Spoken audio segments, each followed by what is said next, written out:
technology, specifically on the road, takes the driver's seat in this special edition of CNN 10. My name is Carl Azus. Thanks for watching this Friday, because Fridays are awesome. We're wrapping up our series on autonomous or driverless cars. Manufacturers around the world are investing in the technology to develop them. Businesses and consumers are anticipating ways they can use them. But one important thing to point out is that right now, on a scale of driving autonomy, we are at zero. Human drivers are completely in charge, or supposed to be, of all a car's systems. Some vehicles, like Tesla's Model S, do offer an autopilot mode, which the company calls a driver assistance system.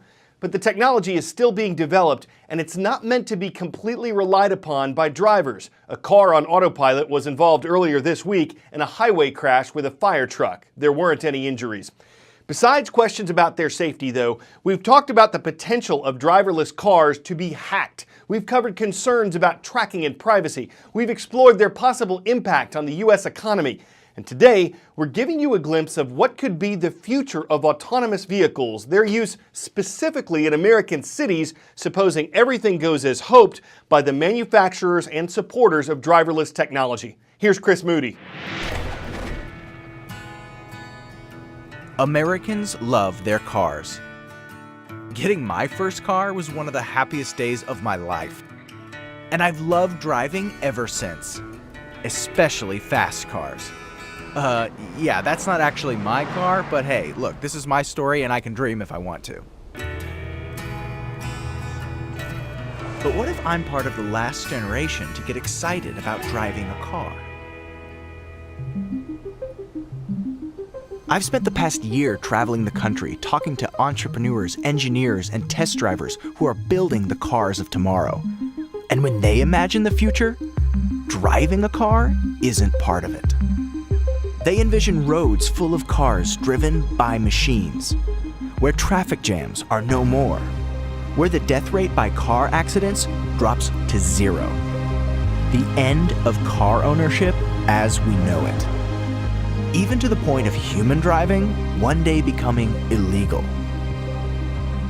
I asked them all the same thing. What will the future look like?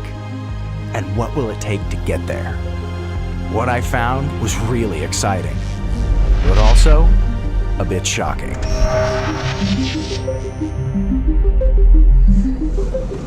Okay, so as soon as I turn out of this parking lot, I'm gonna engage in self-driving mode.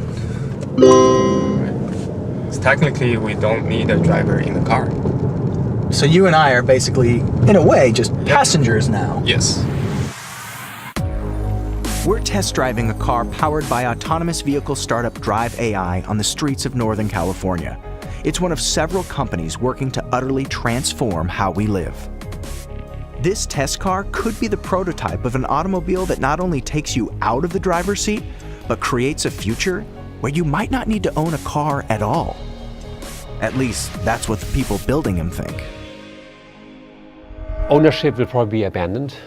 We mostly have cars that we summon on our phone. The car will come empty to us and pick us up, and we get inside in front of our office or our house, and it drives us straight to the restaurant, and there's no time wasted with parking. In a world of self-driving cars, the utopia of the future, the only vehicles operating in the city are driverless electric emissionless vehicles. They can position themselves in a state where you or I, hailing one from our smartphone, has one there within a minute. We will look back and say, wow, people own cars to get from this point to that point? Eliminating car ownership would drastically change the way we shape our cities.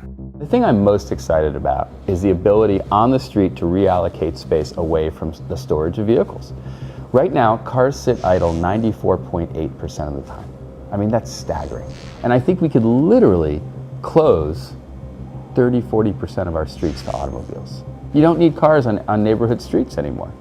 You just need them on the perimeter of your neighborhood. All of those parking facilities today get turned into residential space or parks or offices or restaurants, and we can kind of give back the city to the people that live in it and take it away from the automobiles, right? And I think that the quality of life and the opportunity to kind of reuse that space is going to be pretty magical.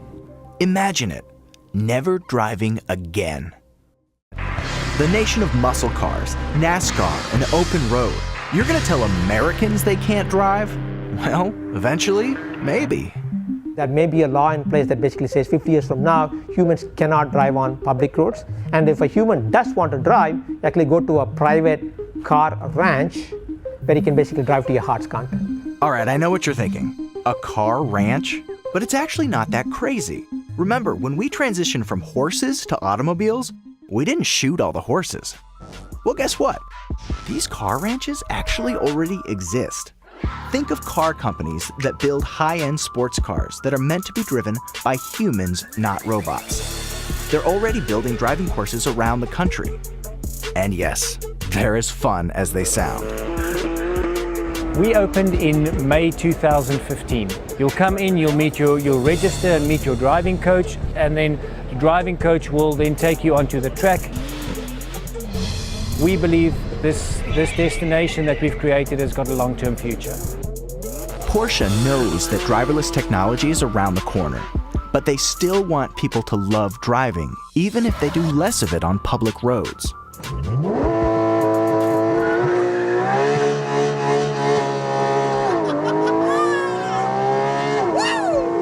It's like being a new kid in the candy store. Yeah, seriously.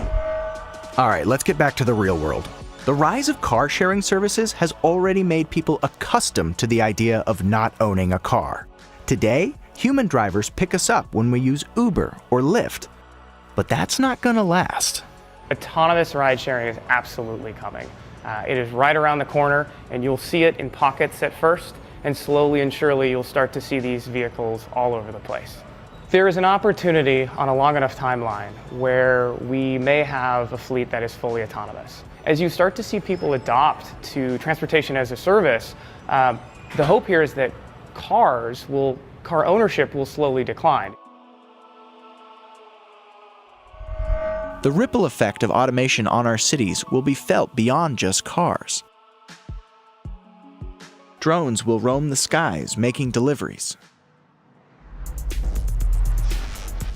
And robots, like this one already in Washington, D.C., may bring food orders to your door very soon. In the nation's capital, Starship Technologies delivers food by an automated robot.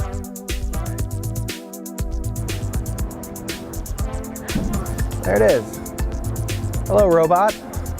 I'd like a sandwich. Man. All right.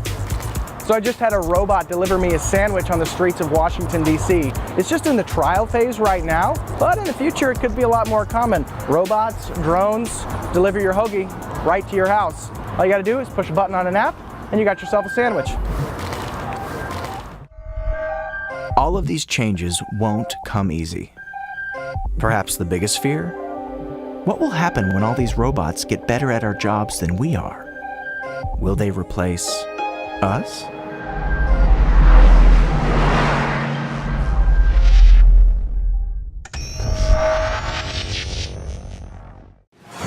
To be clear though, most experts say it'll be decades before completely driverless cars would fill America's roads. So for the near future, humans will still be more than autonomously in control. I'm Carl Azus. That wraps up this week's coverage on CNN 10. We're looking forward to seeing you on Monday.